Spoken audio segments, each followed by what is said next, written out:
Hello. I am driving down to my parents' house, which is why I'm not wearing a bow tie, but I wanted to take a second to answer this question. This person's first comment was on my Alanis Morissette video, and it was asking, why am I promoting a non-gender when science proves XX and XY? And then in response to my follow-up, he said, we are talking scientifically, and when it comes to determining sex, they look at bone structure and DNA. This is a pretty outdated view. My first reply to this person was that sex and gender, they are two different things, are much more realized to be a spectrum than a binary as we continue to grow and understand more, because science is always learning. And if we move past sixth grade science, we see this. Bone structure is a notoriously unreliable way of determining sex or gender. Everybody, if you think about it, everybody knows a man or a woman who has bone structure or whatever that looks more like the opposite gender when taken in isolation. The we can always tell crowd is often quite wrong.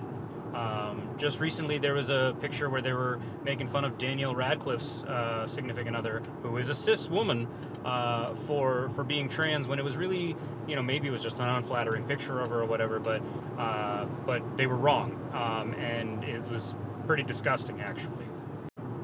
The gender critical people's behavior was disgusting. Daniel Radcliffe and his significant other seem like lovely people. As for DNA, it's not quite as simple as just XX and XY. Those are chromosomes, but sometimes people have multiple copies of one of the chromosomes, and sometimes it's not even just the chromosome, it comes down to genetic expression.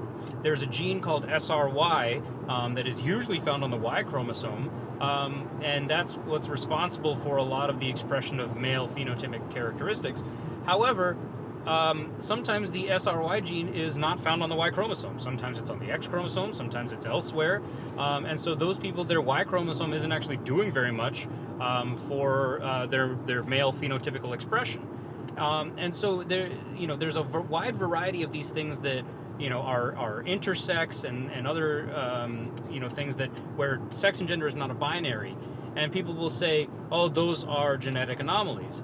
But we've seen those, we call them genetic anomalies, but it's because we just didn't know how much of it was out there, because these people weren't safe to come out and live their true selves. That's where I wear shirts like this that say protect trans kids, because it has been historically and currently unsafe for these people to live their true lives. So that's why I try to promote the actual science.